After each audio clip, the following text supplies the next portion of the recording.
Bonjour à tous les amis, aujourd'hui une annonce exceptionnelle. Donc restez bien jusqu'à la fin de la vidéo pour découvrir ce nouveau service que je vais proposer au sein de l'atelier Aquaire. Qui dit annonce exceptionnelle dit lieu insolite. Donc aujourd'hui j'ai choisi le jardin Batoutaman, nous sommes à Germigny-l'Évêque, je vous fais visiter.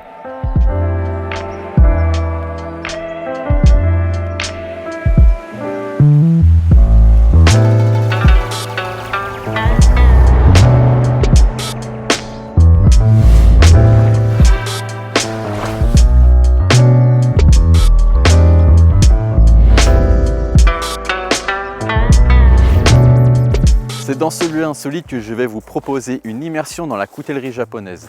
Il y a une véritable hype sur ce genre de couteaux, surtout en Occident. Je vais vous expliquer pourquoi ils ont autant de succès. J'ai connu la coutellerie et la forge japonaise avec les kamisori, les rasoirs japonais. C'est avec ceci que j'ai commencé à débuter l'aiguisage. Puis je me suis penché sur les lames japonaises pour découvrir l'immensité des émoutures différentes, des aiguisages différents, des finitions différentes. Et c'est aujourd'hui que je vais vous faire découvrir tout ça.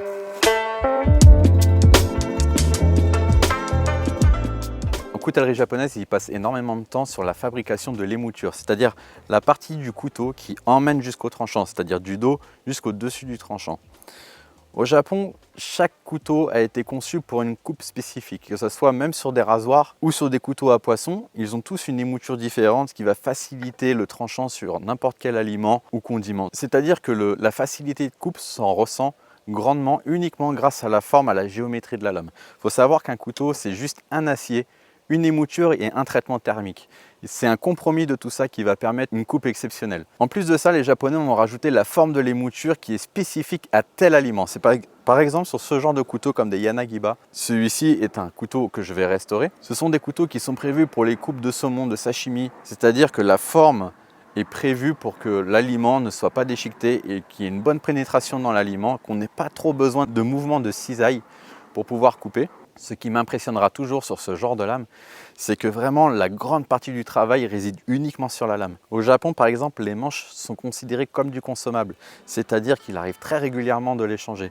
Comparé à une coutellerie en Occident où en France, on va chercher le micro-détail, même dans le manche, avec des rivets, des couleurs de rivets, même des incrustations à l'intérieur des rivets, même des guillochages sur le dos. Le couteau, en France, est un détail complet du manche jusqu'à la pointe, qu'au Japon, il y a énormément de détails uniquement sur le tranchant. Comme je le disais, chaque couteau est prévu pour une coupe. On retrouve une multitude de tranchants, des Yanagiba, des couteaux d'Eba, des Nakiri.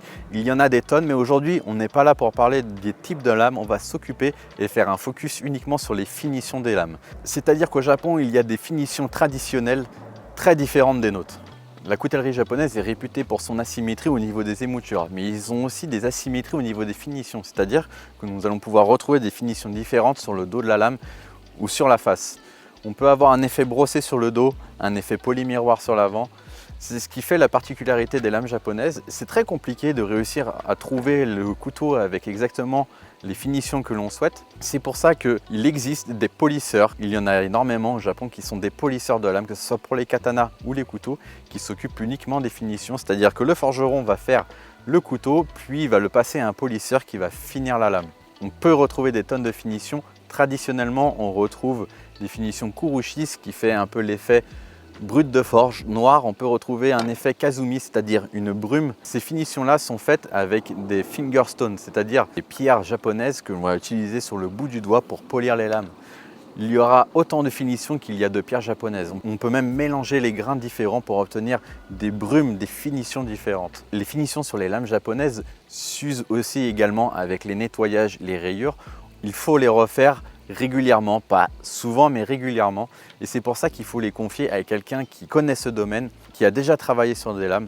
N'allez pas déposer vos lames chez des personnes qui se prétendent aiguiseurs et qui vont vous sortir des espèces de boîtes à meux bizarres où vous allez aiguiser votre couteau ou des outils qui ressemblent à des antennes radar. Confiez-les à des professionnels, que ce soit moi ou un autre. Je vais vous prouver aujourd'hui qu'avec du matériel très simple, une pierre à eau et juste un couteau, vous allez pouvoir avoir un résultat exceptionnel. Les lames japonaises sont asymétriques, c'est-à-dire que l'aiguisage aussi est asymétrique. C'est-à-dire que sur ce genre de lame, sur les Yanagiba, on va passer plus de temps sur la côté face que de l'autre côté. Car le tranchant est plus épais de ce côté-ci que de l'autre côté, tout simplement.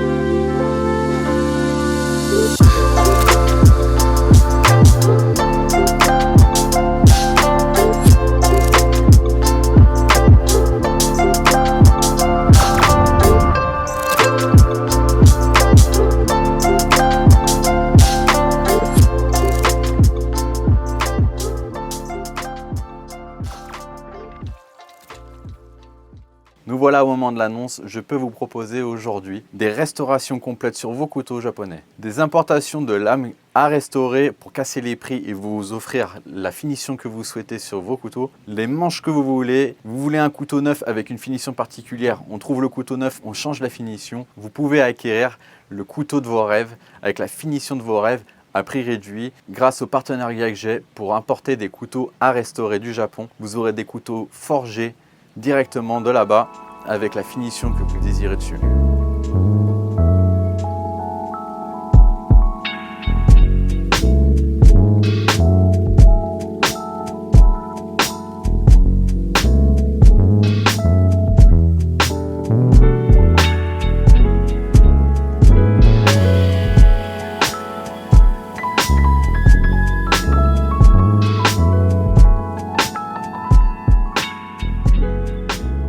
Les amis, nous voici sur le mot de la fin. Donc si vous voulez vous procurer une lame japonaise ou même une autre, vous n'hésitez pas à vous me contacter par message privé ou par mail.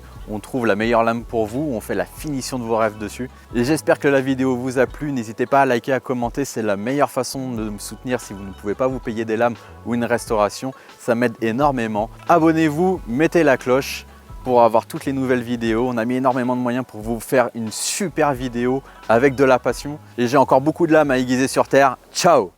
J'ai choisi ce lieu. Ah, putain. J'ai commencé. C'est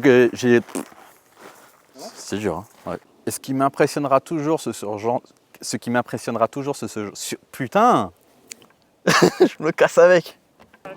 Bâtard d'avion. Ça me mange la vie.